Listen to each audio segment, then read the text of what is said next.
ஏன் நம்ம 15 வருஷமா உழைச்சிட்டு இருக்கோம், நமக்கு ஒண்ணுமே இல்லைன்னு அவன் நினைக்க மாட்டானா? உறுப்பினர் சேர்க்கைன்னு ஒரு மாசம் கொண்டாடுங்க. ஊருக்கு 25 பேரை சேருங்க. யாரும் உங்களை தடுக்கிறாங்களா? ஒரு நிலையில்லாத ஒரு விஷயமா மத்திய அரசு இருக்கிறதுனால அடுத்த 2 வருஷம்ன்றது அரசியல்ல நீண்ட நீண்ட நீண்ட 2 யுகம் மாதிரியா என்கிற தலைவர் அவங்களுக்கு தமிழ்நாட்டுல பாராளுமன்ற தேர்தல அவங்களுக்கு ஒரு செல்வாக்கு இருக்கு. ஆன் வாய்ஸ் வீடியோஸை லைக் பண்ணுங்க, ஷேர் பண்ணுங்க, சப்ஸ்கிரைப் பண்ணுங்க and மறந்துடாம பெல் பட்டனை பிரஸ் பண்ணுங்க. தமிழ் உறவுகளுக்கு வணக்கம்.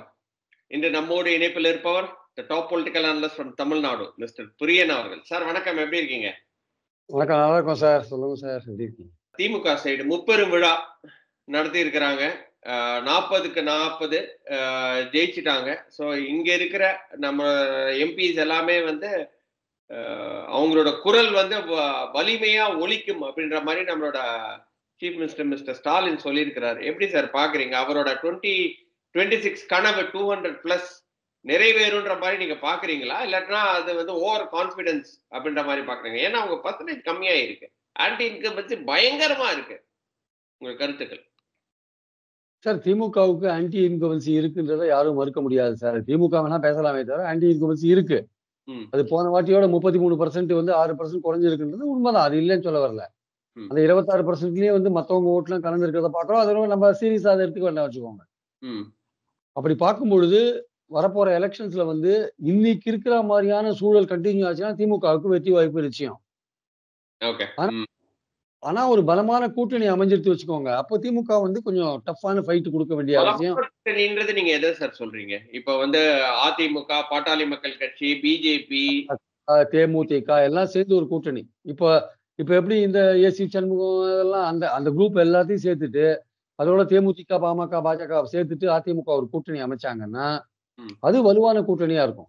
அந்த கூட்டணி திமுக வந்து கடுமையா எதிர்க்கும். திமுகவுக்கு பல தொகுதிகள் சவாலா போயிடும். ஆக்சுவலா திமுக முதல்ல வந்து கொங்கு மண்டலத்தில் ஸ்ட்ராங்கா இருக்கானா இல்ல, இன்னைக்கே முப்பெரும் விழா அங்க நடத்துறாங்க, அங்க ஸ்ட்ராங்கா இல்ல. இந்த லோக்கல்ல வந்து கொங்கு மண்டலத்துல வந்து ஒரு திமுகவுக்கான ஒரு லீடரே கிடையாது. முதல்ல கோயம்புத்தூர்ல யார் இருக்கா சொல்லுங்க ஒரு பேரு? திருச்சின்னா நேரு சொல்றீங்க, திருவண்ணாமலைனா வேலூர் சொல்றீங்க, விழுப்புரம்னா பொன்முடியை சொல்றீங்க. ஜெயில இருந்தே வந்து வெற்றி பெற்றுட்டாரு. அவர் நினைச்சவர் தானே வெற்றி பெற வச்சுட்டாரு. அது கரெக்ட் சார். அவர் கரூர்ல இருந்து போயின்னா வேலை செஞ்சிருக்காரு. அவர் கரூர் ஆசாமி, அவர் திருச்சி கோயம்புத்தூர் ஆசாமியே அவரு. அதான் நான் ஏற்கனவே சொன்னல, கோவை வட்டாரத்துல 7 மாவட்டங்கள் இருக்கு. 7 மாவட்டங்கள்ல 61 தொகுதி இருக்கு. 61 தொகுதியில போன வாட்டி 16 தொகுதியில தான் திமுக வின் பண்ணிச்சு. 45 தொகுதியில அதிமுக கூட்டணி தான் வின் பண்ணிச்சு. அவங்க பெற்ற 75 தொகுதிகள்ல 45 தொகுதிகள் கொங்கு மண்டலத்தில் தான் வந்தது. இப்படி எல்லாம் இருக்கிறப்போ அங்க திமுக ஒரு பலமான, இப்போ பார்லிமெண்ட் எலெக்ஷன்ல வின் பண்ணிருக்கலாம். மோடி வேண்டாம் என்கிற ஒரு சென்டிமெண்ட் இங்க ஒர்க் அவுட் ஆகுது. மோடி வேண்டாம், தமிழ்நாட்டுல மோடி வேண்டாம்ன்ற சென்டிமெண்ட் பலமா இருக்கு, அது ஒர்க் அவுட் ஆகுது. ராகுலுக்கும் காங்கிரஸுக்கும் ஒரு ஃபேவரபிளான ஒரு சிச்சுவேஷன் தமிழ்நாட்டுல பார்லிமெண்ட் எலெக்ஷன்ல இருக்கு. மத்த அசம்பிளி எலெக்ஷன் இருக்கா தெரியாது. ஸோ அதுதான் ஒர்க் அவுட் ஆகுது. அப்போ வந்து இதே மாதிரி நீங்க கண்டினியூ ஆச்சுன்னா நீங்க பார்லிமெண்ட் எலெக்ஷன்ல வின் பண்ணிருக்கலாம். பட் அசம்பிளி எலெக்ஷன்ல உங்களுக்கு எதிராக பலமான கூட்டணி அமைஞ்சதுன்னா, இப்போ ஆசிரியர்கள், அரசு ஊழியர்கள் போன்றோர் ஏற்கனவே வந்து ஒரு வருத்தத்துல இருக்காங்க. மின் கட்டணம், அப்புறம் வந்து பத்திரப்பதிவு கட்டணம், சொத்து வரி போன்ற உயர்வுனால பல பேர் வருத்தத்துல இருக்காங்க. அதே மாதிரி வருத்தங்கள் இன்னும் கண்டினியூ ஆச்சு வச்சுக்கோங்க. இப்போ சென்ட்ரல்ல வந்து மோடி கண்டினியூ ஆறாரு. இன்னும் திடீர்னு மறுபடியும் வந்து ஃபண்ட்ஸ் கொடுக்கறது போன்ற விஷயங்கள் எதுவும் நடக்குமா, ஒழுங்கா நடக்குமான்னு தெரியாது. ஏற்கனவே இப்போ வந்து ஃபண்ட்ஸ் ரிலீஸ் பண்ணாங்க. சென்ட்ரல்ல இருந்து டாக்ஸ் ரெவென்யூலாம் ரிலீஸ் பண்ணாங்க. உத்தரப்பிரதேசத்துக்கு 25,000 கோடி, நமக்கு 5,000 கோடி ரிலீஸ் பண்ணாங்க. இந்த மாதிரி ஒரு கண்ணுக்கு வேணா இன்னொரு கண்ணுக்கு சுண்ணாம்பு வச்சு ஃபண்ட்ஸையும் குறைச்சிட்டாங்க வச்சுக்கோங்க. இவங்க ஒண்ணுமே பண்ண முடியாது. அதே மாதிரி இதே கவர்னர் கண்டினியூ ஆனாரு வச்சுக்கோங்க, இங்க இன்னும் தொந்தரவு கொடுத்துட்டே இருப்பாரு, ஒரு வேலையும் செய்ய முடியாது. அடுத்த 2 வருஷமும் மறுபடியும் போன 5 வருஷம் மாதிரி பெஸ்டா போச்சுன்னா, ஒண்ணும் பண்ண முடியாதபடி போச்சுன்னா திமுக கவர்மெண்ட்டுக்கு ஆன்டி இன்கம்பன்சி இன்னும் அதிகமாகும். ஆனா அதே சமயம் மோடி வந்து இந்த கவர்மெண்ட்டை ஃபங்க்ஷன் பண்ண விடாம தடுக்கிறான்ற பாஜக மேல வெறுப்பும் அதிகமாகும், அது வேற விஷயம். ஆனால் திமுக கவர்மெண்ட்டுக்கு சங்கடமான ஒரு பீரியட் வரும். கொடுத்த வாக்குறுதி நிறைவேற்றத்துக்கு துட்டு வேணும். இன்னைக்கு சந்திரபாபு ஏன் வந்து பாஜக விட்டு வரமாட்டாரு? அவருக்கு துட்டு வேணும். அமராவதியை பில்டு கட்டணும், வேறு பல ஸ்கீம்ஸ்க்கு எல்லாம் பணம் வேணும். 2 லட்சம் கோடி ரூபாய் பணம் கேட்கிறாரு. அவங்க எங்க இருந்து கொடுப்பாங்கன்னு தெரியாது. அதனால தமிழ்நாடு கவர்மெண்ட்டை பொறுத்த மட்டும் அடுத்த 2 வருஷம் சென்ட்ரல்ல மோடி இருக்கிறதுனால, எப்படிப்பட்ட ஒரு சூழல், அரசியல் சூழல் இங்க நிலவும்? இது ஒரு சுமூகமான சூழல் நிலவுமா? அப்படின்லாம் நம்மளால இப்போ உறுதியா சொல்ல முடியாது. ஒருவேளை மத்தியில இருக்கிற ஆட்சி கவுர்றதுக்கான வாய்ப்பு இருக்கா? கவுந்தா வேற ஏதாவது ஒரு ஃபார்மேஷன் வருவாங்க. ம். இதெல்லாம் இருக்கு. ஸோ இதெல்லாம் வெயிட் பண்ணி தான் பார்க்கணும். அதனால ஒரு நிலையில்லாத ஒரு விஷயமா மத்திய அரசு இருக்கிறதுனால, திமுக கவர்மெண்ட்க்கு என்ன மாரியான ஃபண்ட்ஸ் அங்கேருந்து வரும்னு தெரியாது. ஸோ ம். இவங்க கிட்ட இருக்கிற ஃபண்ட்ஸ வச்சு என்னென்ன பண்ண முடியுமோ அதெல்லாம் பண்ணிட்டாங்க ஆக்சுவலா. ம். எவ்வளவு நல்ல கவர்மெண்ட் நீங்க குடுத்தாலுமே, அதுக்கு ஒரு ஆன்டி இன்குமென்சி இருக்க தான் செய்யும் ஆக்சுவலா. அது ஆமா. வந்து இப்ப ஆசிரியர்களுக்கு நீங்க ஓல்டு பென்ஷன் ஸ்கீம் குடுக்க முடியுமா? அது குடுக்கறதுனா ரூ. 1,00,000 தேவைப்படும். அதெல்லாம் நம்மளால முடியுமா? முடியாதான்றத யோசிச்சு பார்க்கணும். அப்போ அவங்கலாம் என்ன பண்ணுவாங்க, இந்த வாட்டியே தபால் ஓட்டு போடும்போது கவுத்துட்டாங்க ஆக்சுவலா. 62,000 தபால் ஓட்டு பாஜகவுக்கு விழுந்திருக்கு சார். ம். திமுகவுக்கு 1,10,10,000 தபால் ஓட்டு தான் விழுந்திருக்கு. ம். அதிமுக 32,000 தபால் ஓட்டு விழுந்திருக்கு. எப்படி 62,000 தபால் ஓட்டு பாஜகவுக்கு போச்சு? ஆமா. ம். போச்சு. எல்லாமே ஆசிரியர்கள், அரசு ஊழியர்கள் தான். ஆமா. முதல்ல இப்ப இதே நிலைமை கன்டின்யூ ஆச்சுன்னா, இன்னைக்கு தபால் ஓட்டுல காமிச்ச வெறுப்ப நாளைக்கு மெயினா இவிஎம்ல காமிக்க மாட்டாங்கன்னு என்ன நிச்சயம்? நிச்சயமா. 100% இதுல என்ன டவுட் இருக்கு? என்ன இதனால டவுட்? தான் சொல்றேன். இந்த அடுத்த 2 வருஷம்ன்றது திமுகவுக்கு ரொம்ப குரூசியலான ஒரு வருஷம். இப்ப இருக்கிற சிச்சுவேஷன், அரசியல் சிச்சுவேஷன் கன்டின்யூ ஆச்சுன்னா, வெற்றி வெற்றி பெறுவதற்கான வாய்ப்பு எளிது. ஆனால் ஒரு பலமான கூட்டணி எதிர்க்க அமைஞ்சு போச்சுன்னா, திமுகவுக்கான வாய்ப்பு ரொம்ப கஷ்டம். அது ம். ரொம்ப பலத்த போட்டியை அது அது சந்திக்கும். அமைவதற்கு வாய்ப்புகள் இருக்குன்ற மாரி நீங்க பார்க்குறீங்களா சார்? ஏன்னா வந்து இன்னைக்கு அண்ணாமலை ஒண்ணு சொல்றாரு. அன்புமணி ராமதாஸ் ஒண்ணு சொல்றாரு. அதிமுக வந்து நாங்க வந்து பிஜேபிய சேர்த்துக்க மாட்டோம்னு சொல்றாங்க. இது என்னமோ ஐஎன்டிஏ கூட்டணி மாரி ஒவ்வொருத்தங்க ஒவ்வொரு சைடுல பிச்சுட்டு போறாங்க. இதுக்கு நடுவுல நாம் தமிழர் எப்பவுமே அவங்க தனிச்சுன்றாங்க. நாம் தமிழர் அண்ட் விஜய் வேற தனியா வந்து இருக்கிறாங்க. இப்ப காங்கிரஸ் வேற தனியா பேசிட்டு இருக்காங்க. எப்படி சார் அது? ஒண்ணா வரும்னு நினைக்கிறீங்களா? சார் எல்லாத்துமே வந்து ஒரு அந்த பொலிட்டிக்கல் கம்பல்ஷன்ஸ் தான் வந்து ஒரு டிசிஷன கொண்டு போகும் உங்களுக்கு ஆக்சுவலா. அப்ப ஓகே. இருக்கிற சூழ்நிலை தான் முடிவுகள தீர்மானிக்கும் ஆக்சுவலா. ம். அரசியல்ல வந்து எதுவுமே நிரந்தரம் கிடையாது. இன்னைக்கு ம். சொல்றது நாளைக்கு கிடையாது. நாளைக்கு சொல்றது நாளைக்கு கிடையாது. அடுத்த 2 வருஷம்ன்றது அரசியல்ல நீண்ட, நீண்ட, நீண்ட 2 யுகம் மாரியான காலம் அது ஆக்சுவலா. சரி. அரசியல்ல ஒரு நிமிஷம்ன்றது பல மாறுதலுக்கு உட்பட்டது.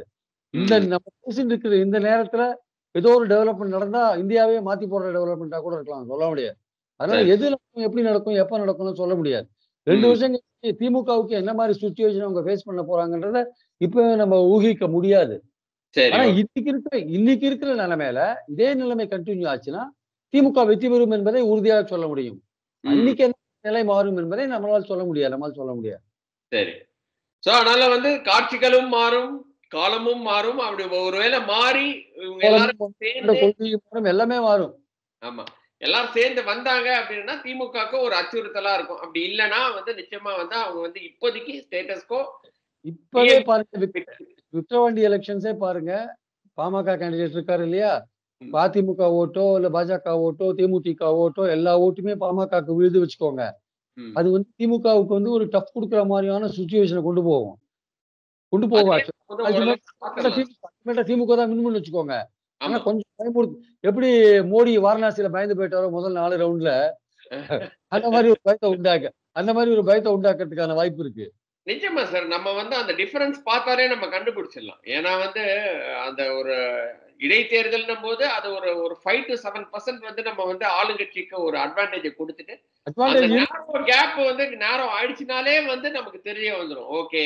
எதுக்கு சொல்ல வரேன்னா, அந்த பாராளுமன்ற தேர்தல்ல வந்து பாமக வாங்கின 17%ம் அதிமுக வாங்கின 35% கூட்டுனீங்கனாலே அது 52% ஆயிடுது. ம். வேற திமுக வந்து அது உதயசூரியன் சின்னத்திலேயே 47% தான் வாங்கியிருக்காங்க. ஆமா. ம். இந்த ஓட்டுக்கள்லாம் ஒன்று சேரும் பொழுது 21 தேர்தல்ல புகழேந்தி வாங்கினது 47% என்னவோ தான். ஆமா. அ ம். பாராளுமன்ற தேர்தல்ல விக்கிரவாண்டி தொகுதியில பானை சின்னத்துல 39 குறைஞ்சு போச்சு. மீண்டும் ம். உதயசூரியன் வந்திருக்கு. அது இன்கிரீஸ் ஆகும். ஆனா ம். அத விட இவங்க 2 பேரும் சேர்ந்தா இன்கிரீஸ் ஆகுது. அதிமுகவும், பாமகவும் சேர்ந்தா, ம். அது எப்படி ஓட்டு சேரும்னு சொல்ல முடியாது. ஆனால் ஒரு பயத்த குடுக்குற ஒரு விஷயம் இல்லையா அது? ரைட். அதனால அந்த ஐடியால வந்து பாமகவோடையும், பாஜகவோடையும் பேசி சேர்ந்து எடுத்த முடிவான்னு தெரியாது. நம்மளுடைய பாயிண்ட் என்னன்னா, இதுல சப்போஸ் ஒரு குறைந்த வாக்கு வாக்கு வித்தியாசத்துல திமுக ஜெயிக்குதுன்னு வச்சுக்கோங்க. ம். அதுவே இவங்க பேசுறதுக்கு ஒரு குறைஞ்சு போச்சு செல்வாக்கு, ஆமா. செல்வாக்கு குறைஞ்சு போச்சு அப்படின்னு ஒரு விஷயத்த கையில எடுப்பாங்க. அதனால இதுவும் ஒரு குரூஷியலான எலக்ஷன் தான். நிச்சயமா. ஆளுங்கட்சிக்கு அட்வான்டேஜ் இருக்கு. ம். அதையும் தாண்டி இப்ஸ் அண்ட் பட்ஸ்லாம் நெறைய போட வேண்டியிருக்கு. இப்ஸ் அண்ட் பட்ஸ்லாம் போட வேண்டிய நெறைய இருக்கு ஆக்சுவலா. நிச்சயமா சார். நிச்சயமா. Last 2 question sir. நாம் தமிழர் எப்படி சார் பாக்குறீங்க? நாம் தமிழர் வந்து ஒரு ஸ்பாயில் ஸ்போர்ட்டா தான் இருந்துகிட்டே இருக்கிறாங்க. எப்படியாவது அதிமுக சைட வருவாங்களான்னு பார்த்தனா, நான் தனி வழி, எனக்கு என் வழி தனி வழின்னு போயிட்டே இருக்கிறாரு. 8.1% வந்துட்டாரு. அவருக்குன்ட்டு பின்னாடி ஒரு ஒரு கூட்டம் இருக்கதான் செய்யுது. எப்படியா இருந்தாலும். எப்படி சார் பாக்குறீங்க? ஏன்னா கடைசியில வந்து திமுகவோட வெற்றிக்கு அவர் ஒரு பெரிய காரணம் ஆயிடுவாரோ 2026ன்ற ஒரு அச்சமும் இருக்கு. உங்களோட கருத்துக்கள்? இல்ல அந்த கட்சிக்காரங்களுக்கே இப்போ வந்து ஒரு ரீதிங்கிங் இருக்கு.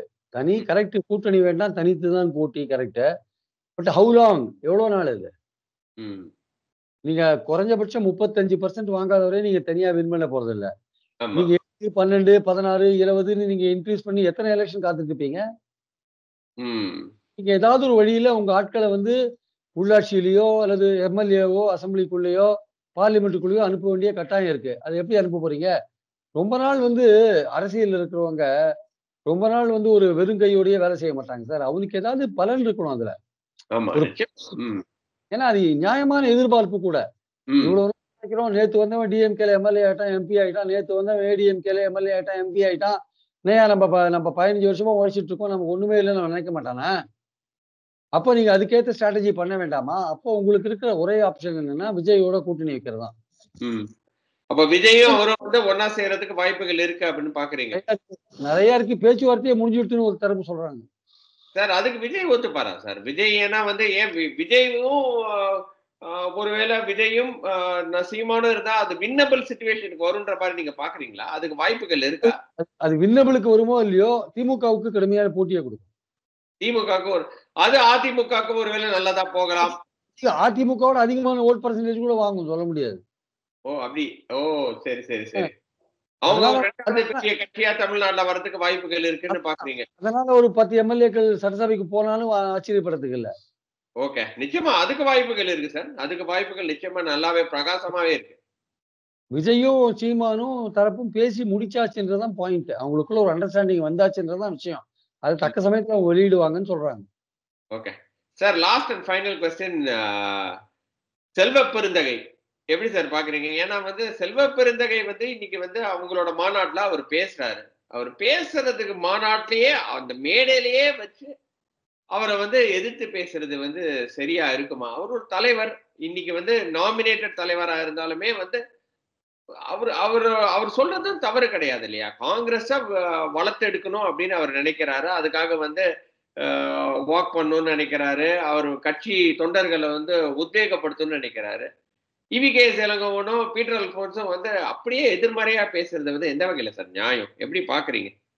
அதாவது இதே பீட்டர் அல்மோஸ் தான் சொன்னாரு, காங்கிரஸ்காரங்க நாங்கெல்லாம் குங்குமம் சுமக்கும் கழுதைகள்னாரு ஒரு தடவ.